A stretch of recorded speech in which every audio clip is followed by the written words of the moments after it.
Hello everyone, स्वागत है आप सभी का एक नई वीडियो में जिसमें हम बात करने वाले हैं बिहार शिक्षक के अवकाश के बारे में। विभिन्न प्रकार के आपके पास कौन कौन से लीव हैं अगर आप बीपीएससी शिक्षक बनते हैं या फिर अगर आप नियोजित शिक्षक थे और अब अगर आप बिहार राज्यकर्मी बन गए हैं तो आपकी छुट्टियों में क्या डिफरेंस है। यानी कि पहले इनको कितनी छुट्टियां मिलती थी, अब इनको कितनी छुट्टियां मिलने वाली है, हम इसमें भी कंपेयर करेंगे और अलग अलग प्रकार के अवकाश यानी कि लीव को डिस्कस करेंगे। आकस्मिक अवकाश, विशेष अवकाश, मातृत्व अवकाश, पितृत्व और इसके अलावा अन्य कई सारी छुट्टियों को डिस्कस करेंगे जो कि एज अ टीचर आप ले सकते हैं। तो चलिए स्टार्ट करते हैं आज की क्लास और डिटेल्ड छुट्टियों पे रोशनी डालेंगे। यहाँ पे हम सभी प्रकार के अवकाशों को चर्चा करेंगे और पहले और अब के अवकाशों में छुट्टियों में क्या क्या चेंजेस हैं, क्या छुट्टियां बढ़ाई गई हैं, घटाई गई हैं या एज इट इज सेम है, इन सभी पे चर्चा करेंगे। तो चलिए स्टार्ट करते हैं आज की वीडियो। नियोजित शिक्षक यानी कि पहले के टीचर और जो अब बिहार राज्यकर्मी हो गए हैं, इनकी छुट्टियों में क्या क्या डिफरेंस है। इवन अगर आप हाल ही में बिहार में शिक्षक बने हैं तो आपको कौन कौन सी छुट्टियां मिलने वाली हैं, उन सभी पे रोशनी डालेंगे। तो चलिए स्टार्ट करते हैं। सबसे पहले बात करेंगे आकस्मिक अवकाश, जिसको हम लोग सीएल के नाम से जानते हैं।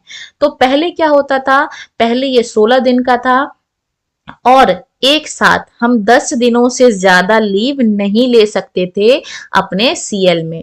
अब जो बिहार राज्यकर्मी हैं, इनको क्या है, एक बार में 10 दिन से ज्यादा छुट्टी नहीं ले सकते।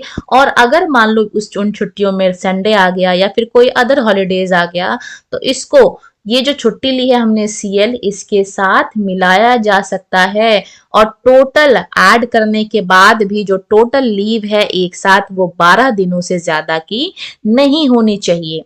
अब हम बात करेंगे विशेष अवकाश यानी कि स्पेशल लीव की। तो ये जो स्पेशल लीव है ये किसके लिए है, ये सिर्फ और सिर्फ फीमेल के लिए है। तो अगर आप महिला शिक्षक हैं, बिहार के अंदर अगर आप टीचर हैं, तो पहले भी 2 दिन प्रति माह यानी कि महीने में 2 दिन आपको मिलता था और अब भी महिला कर्मी के लिए यानी कि फीमेल टीचर के लिए है, आप महीने में 2 दिन छुट्टी जो है वो ले सकते हैं विशेष अवकाश के तौर पर, और ये सिर्फ और सिर्फ फीमेल के लिए है। अब हम बात करेंगे मातृत्व अवकाश यानी कि मैटरनिटी लीव की। तो ये भी किसके लिए है, फीमेल के लिए है। पहले भी 180 डेज यानी कि 6 महीनों की आपकी छुट्टी मिलती थी पहले 2 संतानों के लिए, और अब भी आपको 6 महीने की छुट्टी मिलेगी पहले 2 संतानों के लिए यानी कि 180 डेज के लिए। बात करेंगे पितृत्व अवकाश यानी कि फादर के लीव की। तो यहाँ पे 15 दिन पहले 2 संतानों के लिए यानी कि अगर 2 चाइल्ड अगर आपके हैं तो जो फर्स्ट नंबर और सेकंड नंबर का जो चाइल्ड है उसके लिए आपको 15 डेज का लीव दिया जाएगा। और अब भी ये सेम ही है, कोई चेंज नहीं हुआ है, अभी भी इनको 15 दिन की जो लीव है वो पहले 2 संतानों के लिए दिया जाएगा। अब हम बात करेंगे मेडिकल लीव यानी कि चिकित्सा अवकाश की। तो मेडिकल लीव में क्या क्या चेंजेस आए हैं पहले और अब के, चलिए डिस्कस करते हैं। एक कैलेंडर वर्ष में 20 दिनों का चिकित्सा अवकाश अनुमान यानी कि कैलेंडर वर्ष टर्म क्या है, 1 जनवरी से 31 दिसंबर का जो पूरा एक साल है, इसमें 20 दिनों की आपको मेडिकल लीव जो है वो मिल सकती है। और इसके अलावा पूरी सेवा अवधि में यानी कि जब तक कि आपकी सर्विस है 30 साल या फिर 25 साल जो भी आपकी सर्विस है, उसमें आप मैक्सिमम जो है वो 120 डेज की लीव मेडिकल लीव ले सकते हैं पूरी सेवा के दौरान। और एक कैलेंडर ईयर यानी कि एक साल में आपकी जो ये मेडिकल लीव है वो 90 दिनों तक एक साथ लिया जा सकता है। यही अब क्या हुआ है, अब क्या चेंजेस हुआ है, तो मेडिकल जो आपकी मेडिकल सर्टिफिकेट बनती है उसके आधार पे आपको अब 180 डेज का पूर्ण वेतन यानी कि फुल सैलरी पर आप 180 डेज के लिए लीव ले सकते हैं।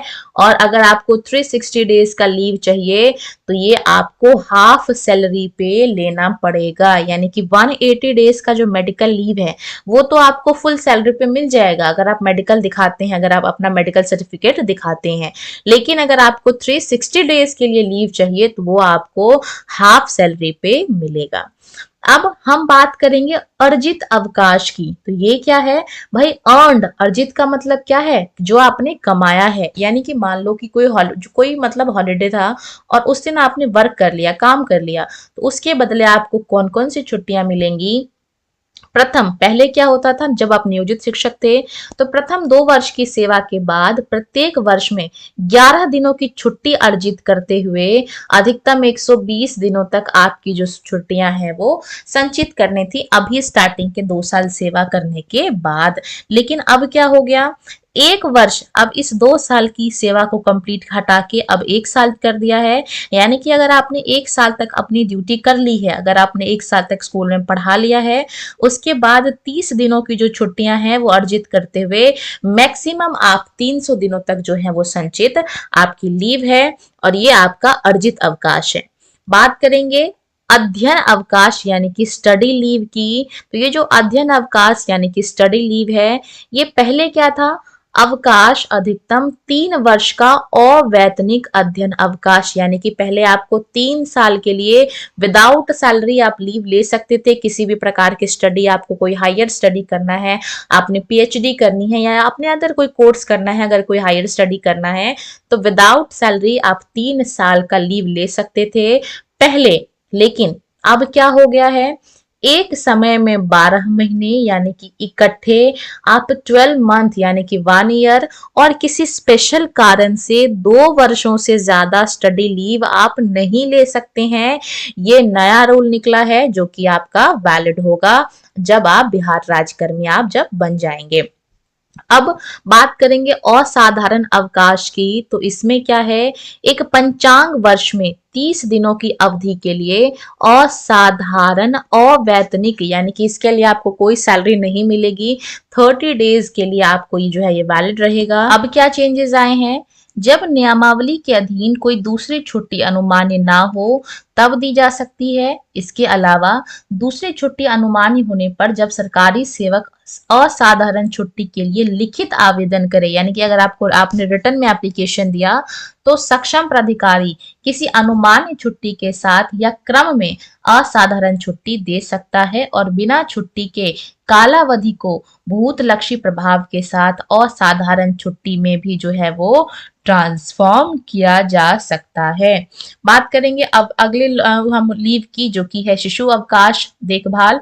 तो पहले आपको देय नहीं था, यानी कि पहले आपको नहीं मिल रहा था, लेकिन अब इसको चेंज किया गया है और ये मिलेगा महिला कर्मचारी को। यानी कि अगर आप फीमेल टीचर हैं, इस कंडीशन में आपको पूरी सेवा अवधि में, मान लो जितने साल की आपकी सर्विस है, 25 साल, 30 साल, जो भी आपका सर्विस पीरियड है, उसमें केवल 2 संतान तक, यानी कि सरकार 2 चाइल्ड को यहाँ पे प्रमोट कर रही है, बार बार ये टर्म आ रहा है और ये जरूरी भी है कि आप अपनी जो फैमिली है उसको लिमिट में रखें, लिमिटेड रखें। केवल 2 संतान तक उनकी एजुकेशन के लिए, मान लो उसका एग्जाम आ गया या बीमारी की दशा में अगर कोई मेडिकल कोई कंडीशन है, उस कंडीशन में आप 2 वर्ष यानी कि 730 डेज का शिशु देखभाल अवकाश जो है वो आपको मिल जाएगा। और ये जो लीव है वो 15 दिनों से कम के लिए एक्सेप्ट नहीं किया जाएगा और एक पंचांग वर्ष में 3 बार से ज्यादा भी ये जो है वो एक्सेप्ट नहीं किया जाएगा, शिशु देखभाल अवकाश जो कि फीमेल के लिए है। अब बात करेंगे नेक्स्ट अवकाश जो कि है क्षतिपूरक अवकाश। तो पहले ये देय नहीं था, यानी कि नहीं मिलता था, अदेय छुट्टी भी पहले नहीं मिलता था, लेकिन अब इन दोनों को चेंज किया गया है। पहला अब क्या चेंज किया गया है? क्षतिपूरक अवकाश सरकारी सेवकों से सार्वजनिक छुट्टी के दिनों में लिए गए कार्य के बदले है। मान लो कोई पब्लिक हॉलिडे है और उस दिन आपने वर्क कर लिया है, तो उसके बदले आपको जो है वो क्षतिपूरक अवकाश दिया जाएगा। इसके अलावा किसी भी पंचांग वर्ष में ये जो क्षतिपूरक अवकाश है, इसकी अधिकतम सीमा यानी कि मैक्सिमम 20 डेज तथा एक साथ 12 दिनों से ज्यादा के लिए नहीं दिया जाएगा। और क्षतिपूरक अवकाश का उपभोग यानी कि जो यूज है वो किसी पंचांग वर्ष के अगले वर्ष के अंत तक दिया जा सकता है। तो ये चेंजेस किए गए हैं। और बात करूं अदेय छुट्टी की, तो इसमें क्या चेंज किया गया है?